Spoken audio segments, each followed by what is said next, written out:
partner rohani kita minggu ini. Ketika uang berbicara, kebenaran dibungkam. Ketika berbahasa roh, doa sampai kepada Bapa dengan suara lantang. Roma 8 ayat 26. Dan demikianlah juga roh membantu dalam kelemahan-kelemahan kita, karena kita tidak tahu apa yang dapat kita doakan sebagaimana seharusnya. Tetapi roh sendiri bersyafaat demi kita dengan keluhan-keluhan yang tak terungkapkan.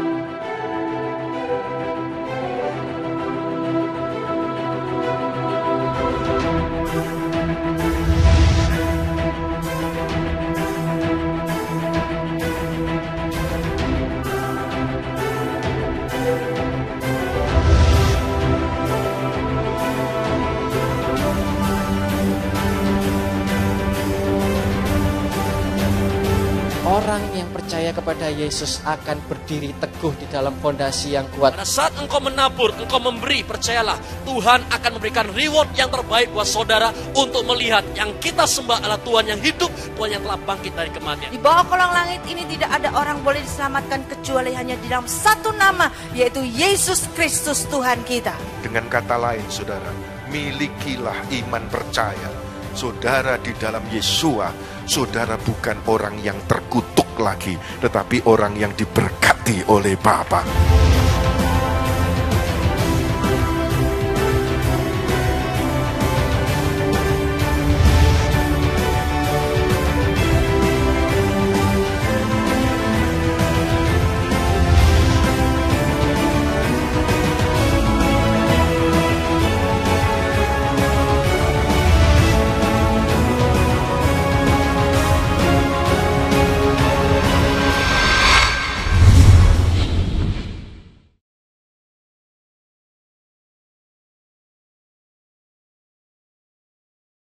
Di tempat ini, ya, minggu ini, selama bulan ini kita akan berbicara tentang the moment to speak, intang, berbicara dalam bahasa roh.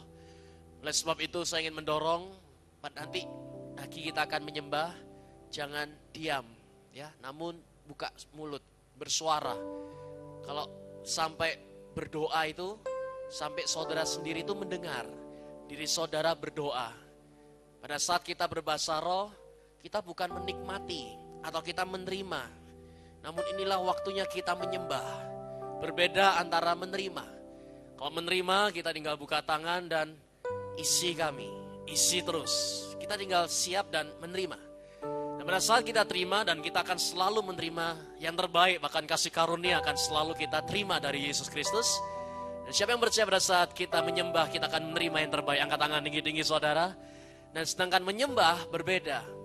Kalau menyembah itu kita ini seperti mengarahkan hati kita itu diangkat, difokuskan dan kita seperti mengagungkan. Nanti pada saat saudara berbahasa roh, mari belajar mengagungkan, belajar memuliakan, berikan adoration, ya, berikan exaltation, sesuatu yang kita kenankan kepada Dia. Pada saat kita tinggikan Yesus dalam penyembahan kita, saya sangat yakin dan percaya semakin banyak kasih karunia dan semakin dahsyat pengalaman kita bersama dengan Roh Kudus Yesus Kristus. Karena bersama dengan Tuhan, kita pasti alami mujizat demi mujizat yang luar biasa. Siapa yang percaya? Tepuk tangan yang paling meriah. Sekali lagi bagi Yesus Kristus Tuhan kita. Ya, saya ingin mengucapkan banyak terima kasih bagi semua yang telah terlibat di dalam YLC kemarin di Palangkaraya. Seminggu kemarin 3 hari kita adakan konferensi gereja YHS tahunan dan itu sangat luar biasa sekali, bagus. Dari semua yang berpartisipasi dan membantu di dalam support tenaga, energi, bahkan dalam bidang finansial dan itu sangat luar biasa. Ya, di sana juga Pastor Yusa menyampaikan Be the Dream Church, menjadi gereja yang diimpikan oleh Yesus. Jadi itu sangat luar biasa. Terus dukung dalam doa dan supaya gereja ini bergerak, maju bergerak. Ini bukan gereja yang diam, namun ini semakin bergerak. Kemarin bergerak di dalam kasih karunia, sekarang bergerak di dalam memulihkan nama Bapa Yahweh. Nanti apalagi kita masih belum tahu, namun belajar bergerak bersama-sama seperti yang diarahkan oleh Yesus Kristus.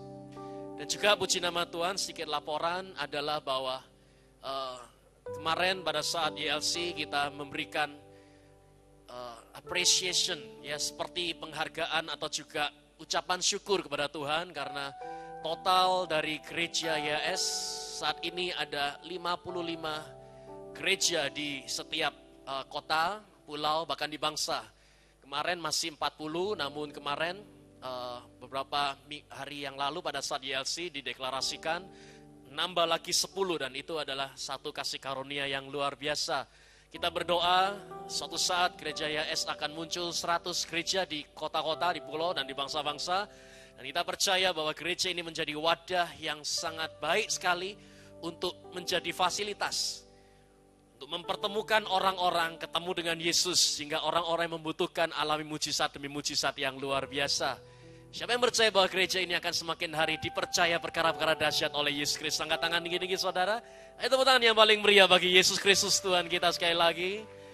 Dan untuk itu saya ingin mendorong, ya, karena ini gereja adalah gereja yang rasuli dan akan semakin banyak di Jayapura. Kita sudah ada, kemudian sudah dibuka di Jayapura, bagian Papua sana sudah ada 1, dan kemudian di Pontianak sudah muncul 5 gereja. Dan saudara lihat ini butuh banyak pekerja. Firman Tuhan berkata, ladang itu begitu luas, tuaian begitu banyak, namun pekerjanya sedikit. Oleh sebab itu nanti di akhir bulan Juni kita akan selesai pendaftaran selaras. Ya, bagi saudara yang tergerak, saudara yang terpanggil untuk menjadi hamba Tuhan, mari bergabung dengan selaras ini. Karena di dalam selaras ini 6 bulan saudara akan diberikan pemahaman tentang teori, bagaimana cara khotbah, melayani, cara cari jiwa, dan cara mendoakan, pelepasan, dan lain sebagainya. Setelah 6 bulan selesai, saudara akan diutus ke satu kota, mungkin pulau juga, atau mungkin bisa di bangsa, karena ada sedikit info, entah benar atau tidak, kita mau ada buka di bagian barat, ya, negara bagian barat, mungkin di New York atau di mana begitu. Cuman lebih daripada itu kita ya sama-sama butuh bergerak. Oleh sebab itu, saudara yang punya dari hati ini berkata, ya itu, saya dipanggil untuk jadi hamba Tuhan. Mari daftarkan. Karena bulan Juni ini kita akan akhiri, dan saya sangat percaya di dalam selaras yang kelima tahun ini akan ditambahkan ajaran-ajaran yang baru, kurikulum yang baru seperti pelajaran Mandarin, Inggris, kemudian IT dan lain sebagainya. Tapi lebih daripada itu semuanya adalah kita akan pergi, kemudian menjadikan, membaptis, dan mengajar semua bangsa-bangsa untuk menjadi murid daripada Yesus Kristus. Karena saya sangat yakin sekali gereja YS akan berdampak secara luar biasa, secara dahsyat di Indonesia, bahkan sampai di beberapa banyak pulau. Saya ingat pada saat di YLC ayah saya menyampaikan mimpinya dia. Kan suatu saat ada John F. Kennedy punya mimpi. Dia bermimpi bahwa suatu saat akan ada manusia yang bisa menginjakkan kaki di bulan. Dan pada saat itu akhirnya ya orang berkata mustahil, itu tidak bisa terjadi. Karena bulan belum pernah ada orang yang bisa sampai ke sana. Namun mimpi itu akhirnya digenapi dan kita tahu ada orang yang telah sampai di bulan. Dan di situ juga akhirnya ayah saya, Pastor Yusak, menyampaikan, saya ini punya mimpi. Mimpinya adalah bahwa suatu saat Indonesia itu menyembah, bukan menyembah nama yang lain selain menyembah dari nama Bapa Yahweh. Itu bayangkan kalau sampai mimpi itu terjadi, semua kekristenan di Indonesia menyembah Bapa Yahweh, bukan nama yang lain. Itu saya sangat percaya, itu revival, kebangkitan rohani sangat luar biasa, itu pasti akan terjadi. Dan saya sangat yakin sekali, semakin akhir zaman akan ada banyak jiwa-jiwa yang dipulihkan untuk semakin ketemu dengan Yesus dan alami mujizat yang luar biasa. Mari sama-sama kita bawa kekristenan ini menyembah kepada Tuhan yang benar dan masuk surga bersama-sama, dan keselamatan didapatkan hanya di dalam Yesus Kristus saja. Siapa yang percaya Indonesia diselamatkan untuk nama Yesus Kristus? Angkat tangan tinggi-tinggi saudara. Ayo tepuk tangan yang paling meriah bagi Yesus Kristus kita sekali lagi. Untuk itu, untuk menggenapi visi ini, jikalau ada di antara saudara yang tergerak, terpanggil, mari beri diri saudara untuk melayani Tuhan dan bergabung di dalam selaras angkatan yang ke-5 ini. Kita akan bersama-sama memenangkan jiwa-jiwa untuk Yesus. Karena gereja ini harus fokus kepada jiwa-jiwa, nolong jiwa, membangkitkan orang-orang sehingga mereka alami kemenangan yang dahsyat.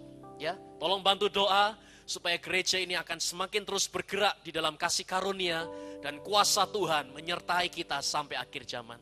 Nah, baik, sekarang satu message yang telah Tuhan taruh di dalam hati saya adalah judulnya kepingin lari dari ini semua. Nah, kalau misal saya berkata seperti, saya suatu saat pernah tulis status itu di handphone saya dan saya sebut kepingin lari dari ini semua. Sudah tahu, tiba-tiba itu handphone itu ya langsung rame. Ada apa? Pak Billy ini apakah lagi stres?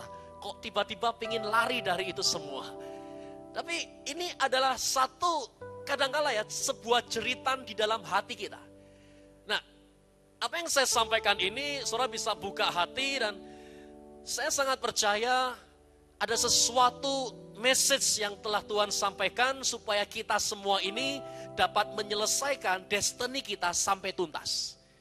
Saya berdoa bahwa di akhir zaman ini tidak ada yang tidak sampai garis akhir.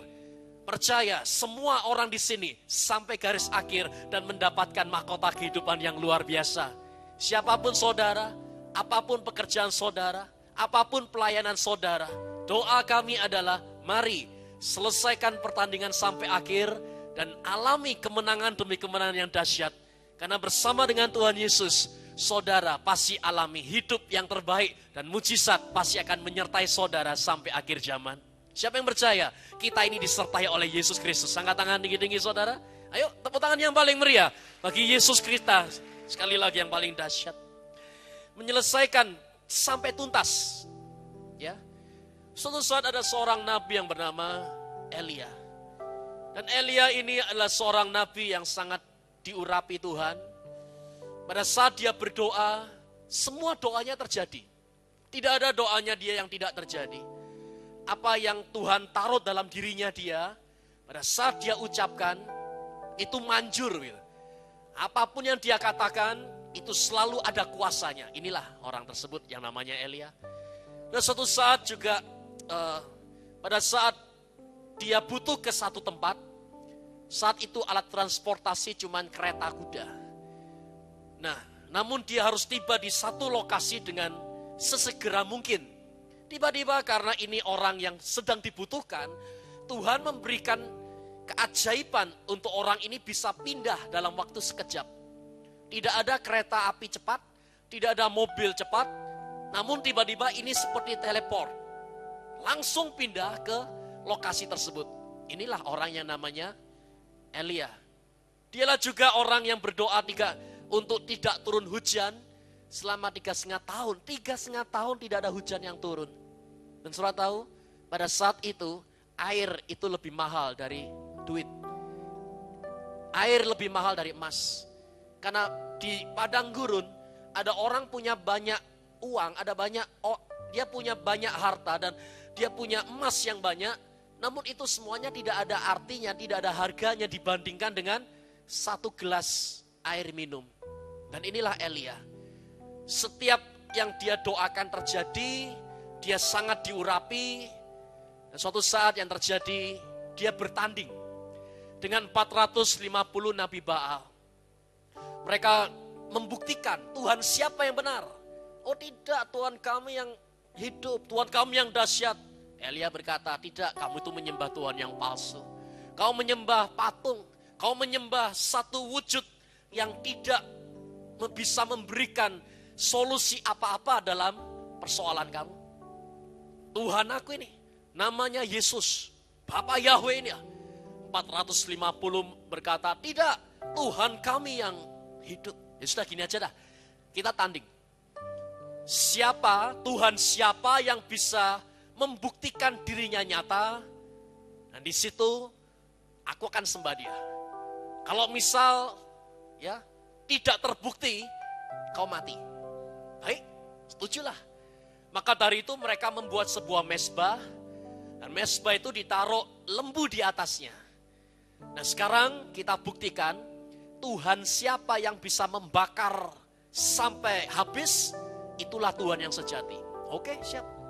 Maka 450 ini membangun mezbah dan meletakkan lembu di atasnya. Dan waktunya sekarang mereka memanggil Tuhan mereka. Ya, di sini mereka mulai menari, mereka pakai cara, mereka berbuat seperti apa yang mereka pikir itu bisa untuk membawa Tuhannya dia membakar daripada lembu tersebut. Namun ketika mereka menari, mereka menjerit, mereka berteriak-teriak, tidak ada apa-apa yang terjadi. Elia datang dan berkata, mungkin Tuhan kamu tidur lah. Coba kamu teriak lebih keras. Coba kamu usaha lagi yang paling lebih lagi. Nah, kata 450 Nabi Baal, oh ya mungkin juga ya. Maka mereka menari lebih kencang, mereka teriak lebih kuat. Dan akhirnya juga mereka ambil pisau dan melukai diri mereka sendiri untuk menarik perhatian dari Tuhannya mereka. Namun sampai senja tidak ada apa-apa yang terjadi. Tidak ada sesuatu apapun yang terjadi. Nah sekarang mereka sudah letih, mereka sudah capek. Sekarang Elia datang dan berkata, sudah ya, tidak ada apa-apa yang terjadi, giliran saya, kata Elia.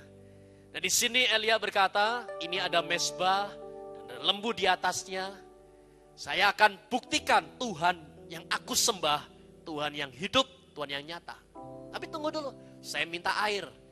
Tolong ini lembu disiram sama air.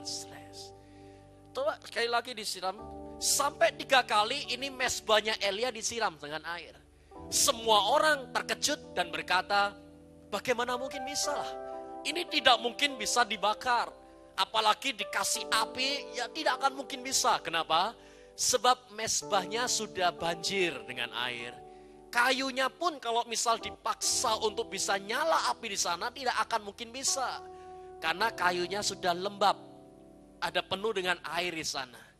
Namun Elia tenang dan berkata, ini bagus. Semakin kelihatannya tidak mungkin, semakin kelihatannya mustahil, maka di situ semakin besar kesempatanku untuk menunjukkan Tuhan yang aku sembah, Tuhan yang hidup, Tuhan yang nyata. Nah di sini Elia hanya berdoa seperti ini. Tuhan, aku tahu Engkau ada, aku tahu Engkau hidup. Sekarang tunjukkanlah keberadaanmu, tunjukkanlah kekuasaanmu, tunjukkanlah kehebatanmu.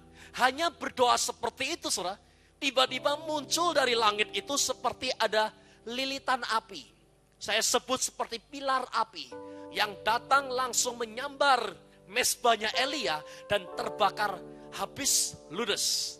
Termasuk kayu yang lembab habis terbakar. Semua orang terkejut dan termangah. Kemudian mereka semua menjadi takut.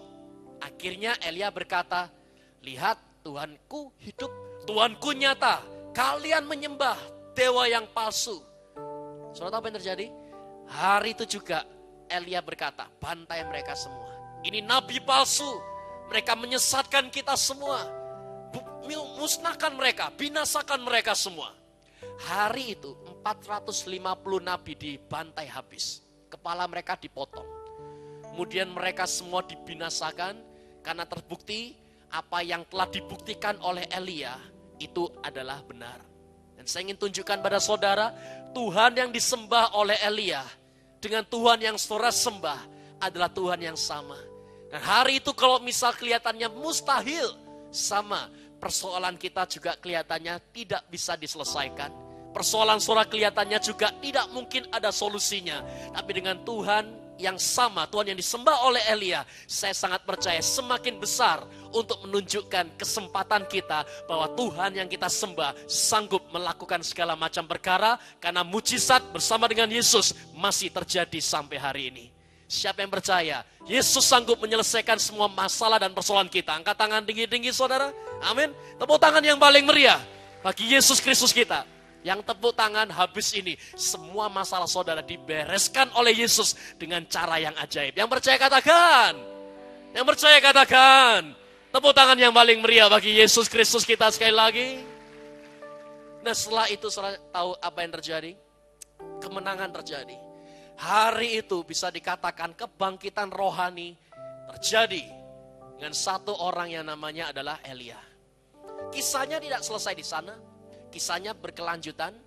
Dan akhirnya ada seorang ibu yang bernama Isabel. Dan Isabel ini mendengar apa yang dilakukan oleh Elia. Dan kemudian Isabel ini mengeluarkan sebuah statement. Dia berkata, berani-beraninya dia. Siapa itu Elia? Saya ya tidak akan tidur sampai Elia mati. Saya tidak akan pernah tinggal diam kalau Elia tidak mati.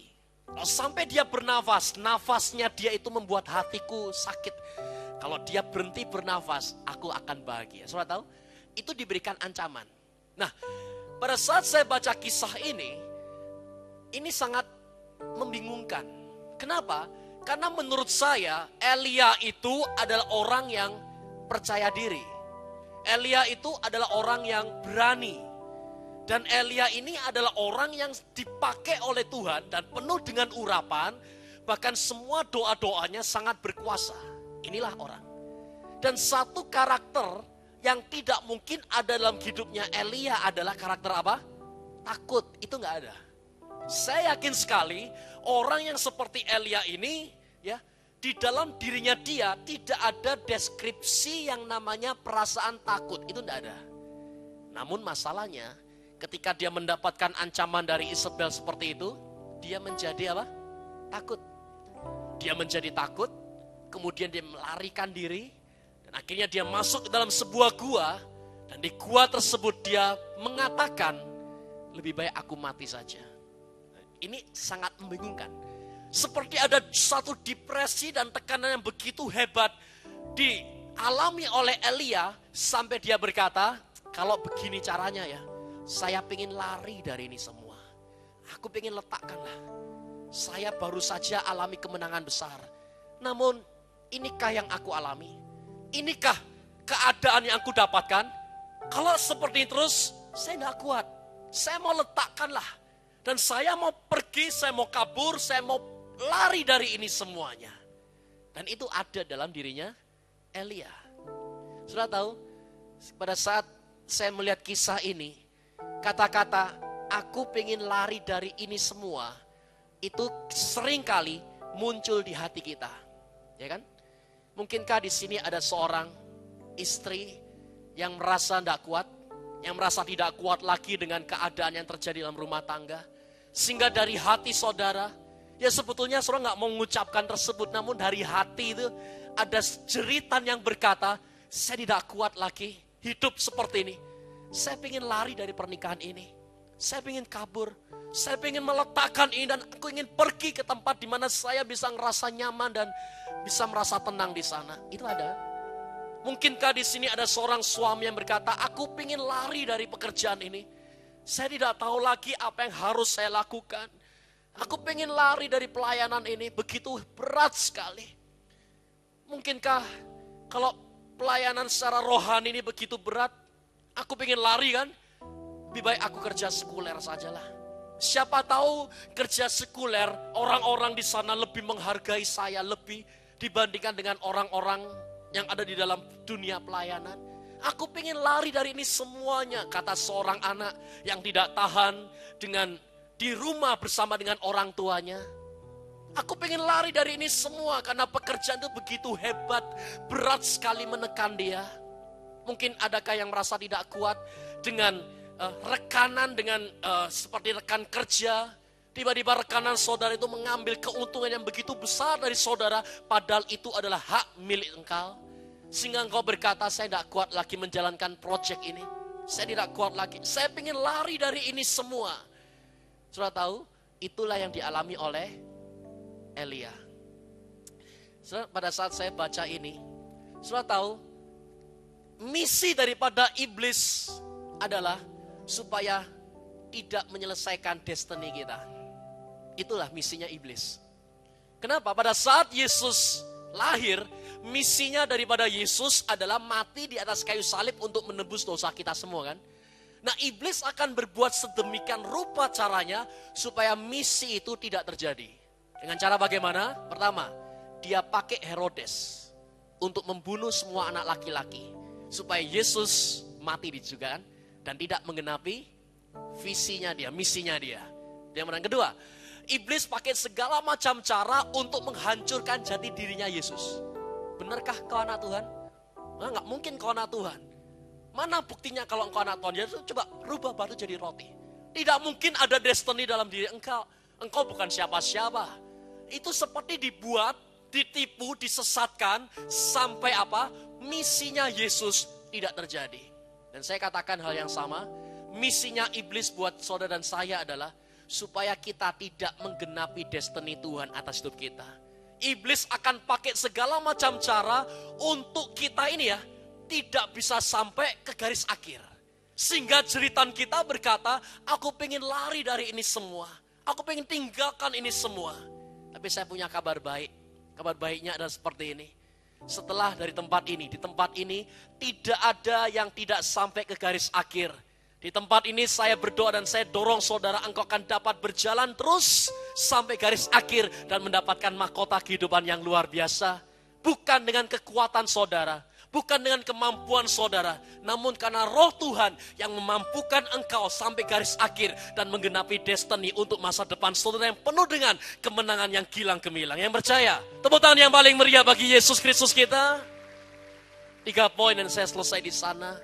Yang pertama, apa kata Tuhan kepada Elia supaya dia bisa melanjutkan hidupnya dia?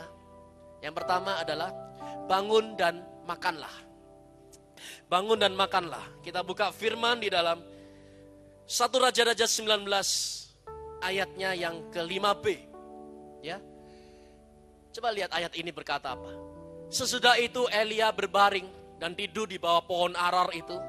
Tetapi seorang malaikat menyentuh dia dan serta berkata kepadanya apa? 1, 2, 3, bantu saya.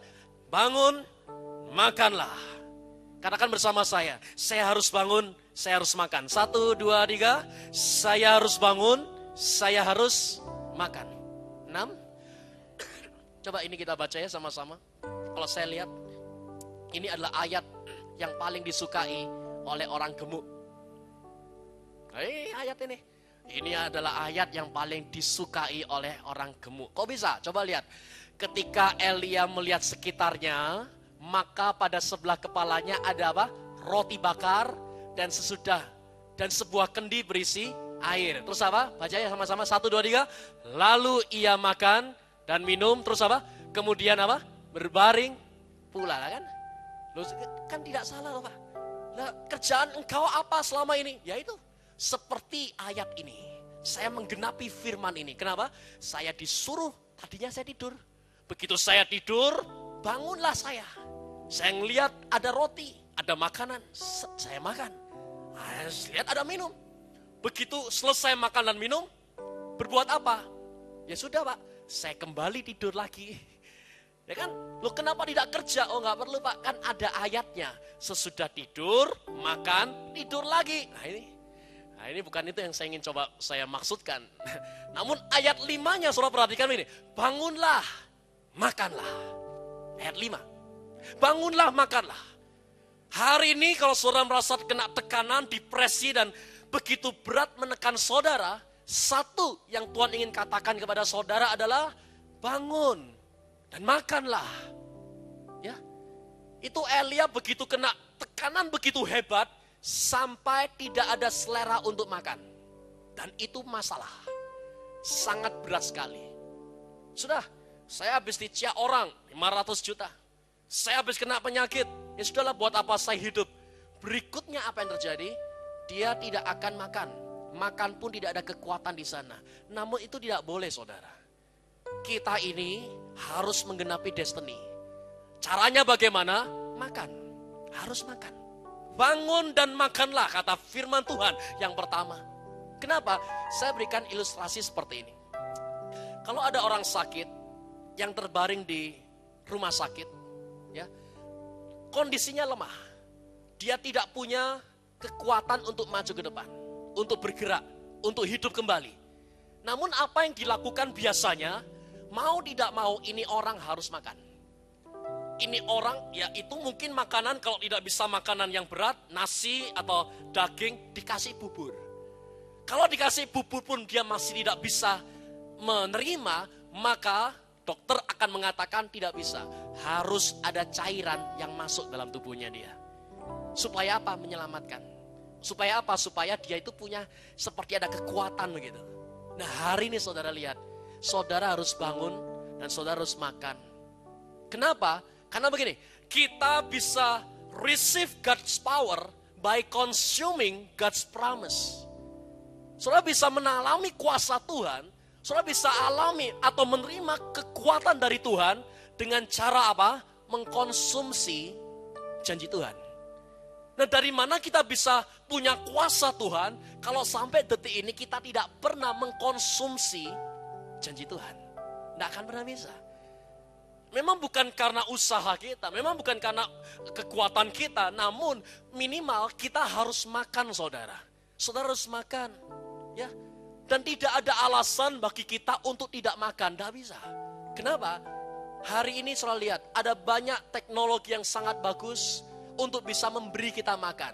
Ayo, putar radio simfoni. Nah, dengan radio kita, biarkan itu bersenandung. Minimal ada lagu-lagu rohani yang masuk ke kita. Ayo ngedip, bahasa roh, sembayang, ya itu memberi makan saudara. Ikut SOS, ya itu memberi makan. Ikut doa malam, ikut gereja, jangan pernah bolos ke gereja. Karena di gereja ini saudara seperti diberikan asupan rohani, diberikan makanan. Supaya kita pulang awalnya lemah sehingga kuat kembali. Nah, coba di sini, apakah ada suami yang sedang lemah? Dia merasa stres, depresi. Nah, saudara sebagai istri, jangan malah dimarahin itu suami. Oh, ini laki kok, lelaki kenapa begini? Lelaki yang sejati, yang gentleman gitu. Jangan.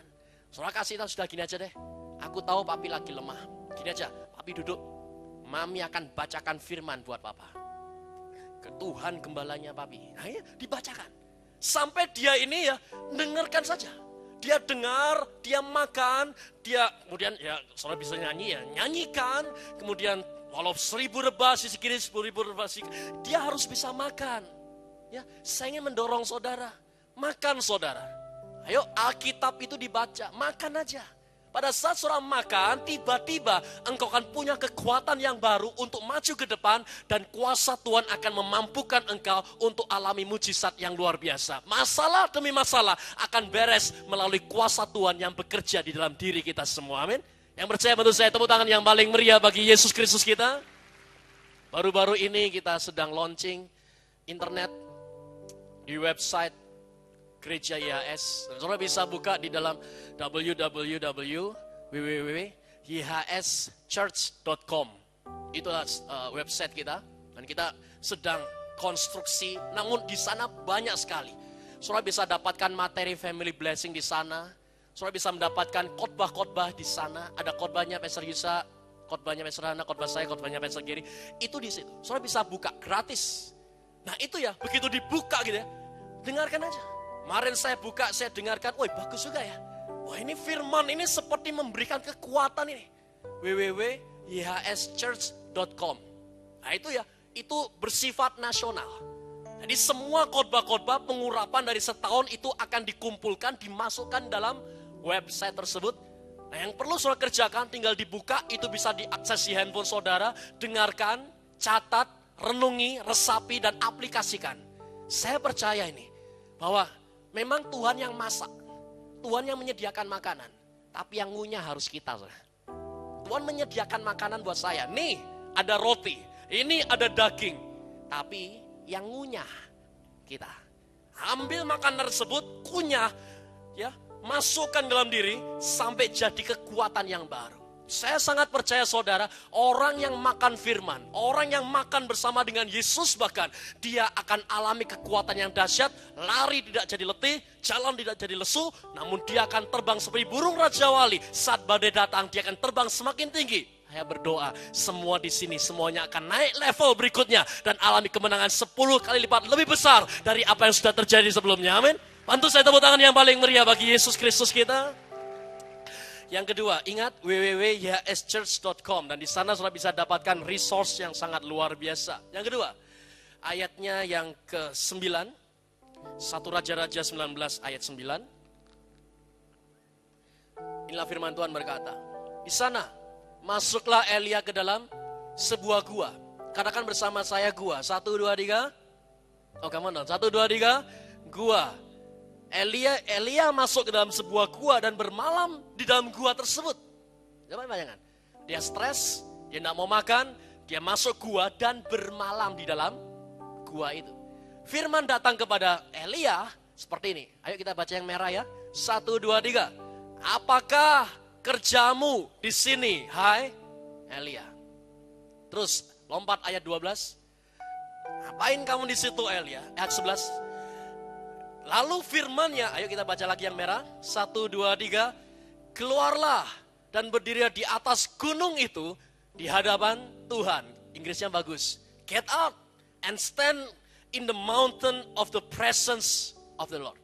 Keluar dan berdirilah di dalam gunung hadiratnya Tuhan. Yang kedua saya sebut di sini adalah ngapain saudara ada di sana? Keluar dan berdirilah di atas gunung Tuhan. Saudara tahu? Biasanya nih, begitu kita kena stres dan depresi, di manakah kita akan berada? Di kamar. Ngapain di kamar? Merenungi nasib. Ya, sama kan seperti Elia. Nah di dalam kamar tersebut dia akan membuat dirinya rendah diri. Bukan rendah hati ya, rendah diri. Dan kemudian dia akan mengatakan, salahku yang mana? Kemudian dia mulai menyesali tindakannya. Dan kemudian dia akan semakin lama, semakin jatuh, semakin terpuruk dan terpuruk. Saya lihat dalam ayat ini ada 2 tempat. Tempat yang pertama adalah tempat di mana asalnya Elia di situ. Itu di mana? Dalam gua.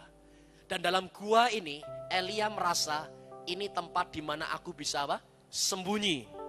Tempat di mana aku bisa nyaman.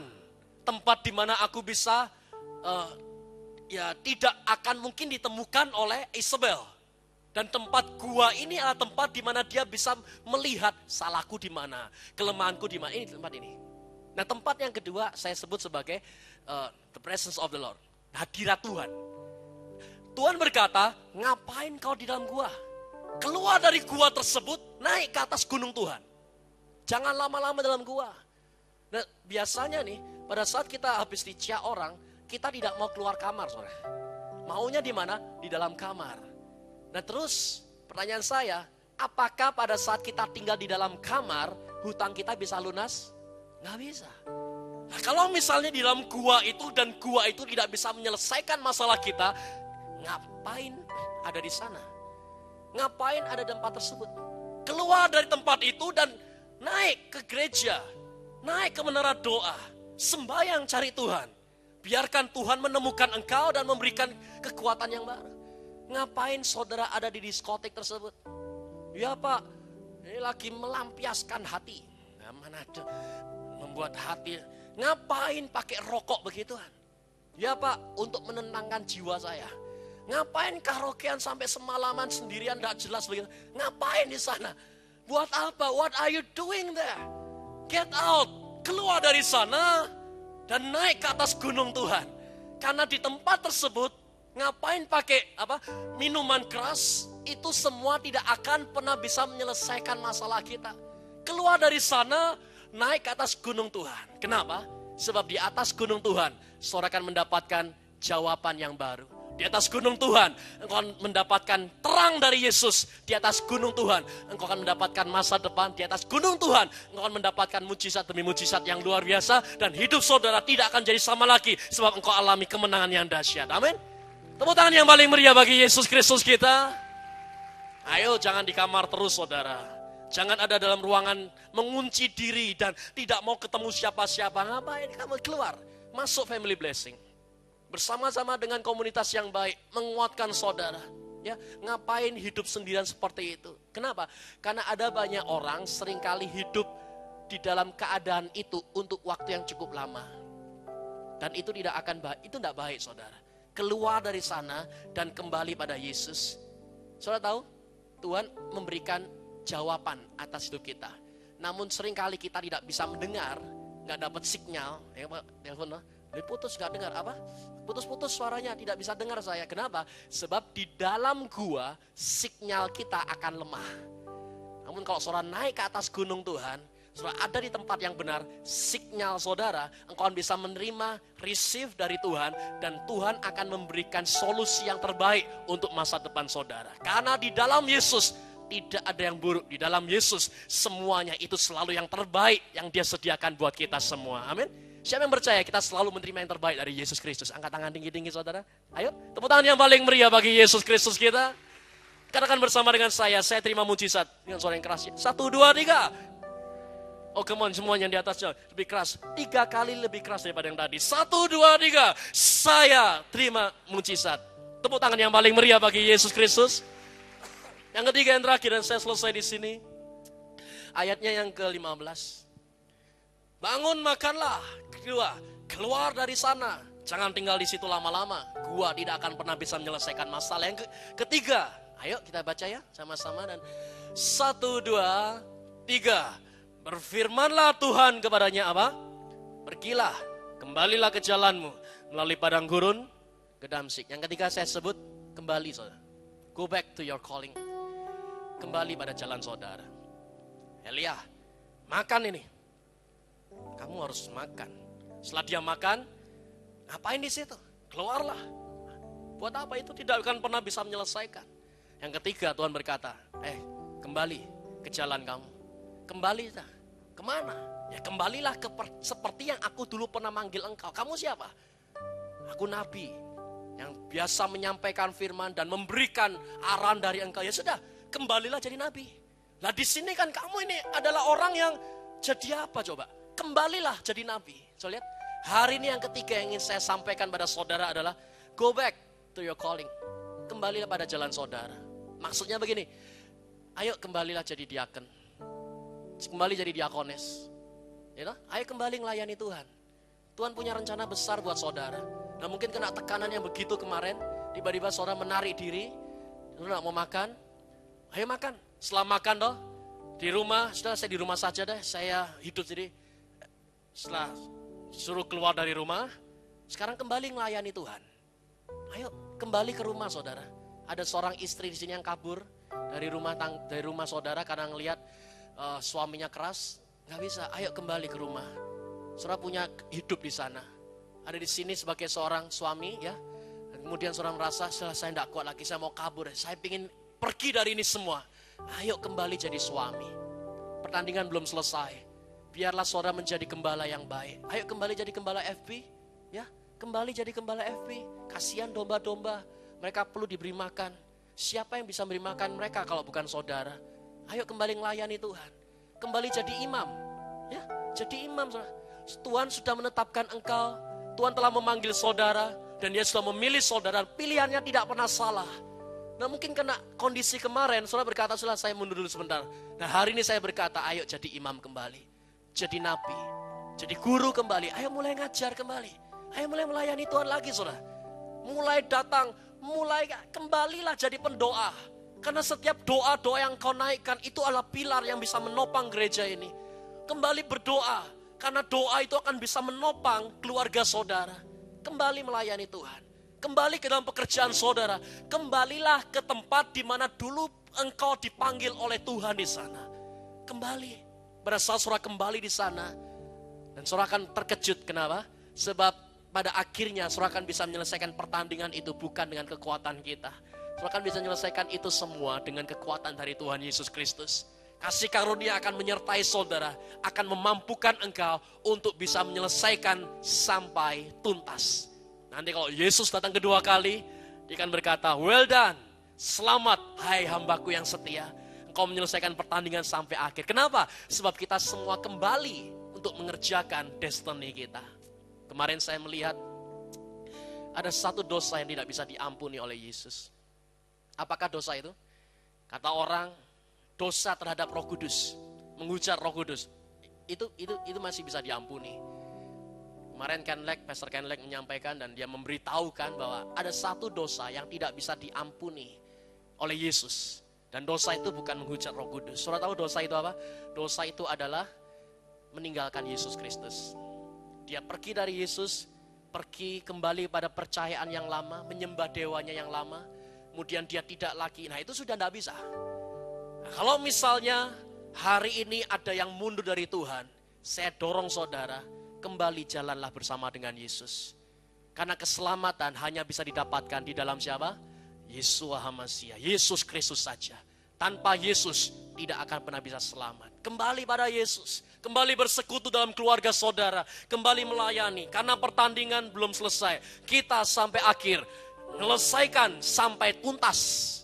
Harus tuntas. Dan saya percaya semua di sini pasti sanggup. Karena bersama dengan Tuhan Yesus, Dia akan membawa kita sampai selesai tugas kita di bumi ini. Siapa yang percaya di tempat ini semuanya mendapatkan mahkota kehidupan yang dahsyat? Angkat tangan tinggi-tinggi saudara.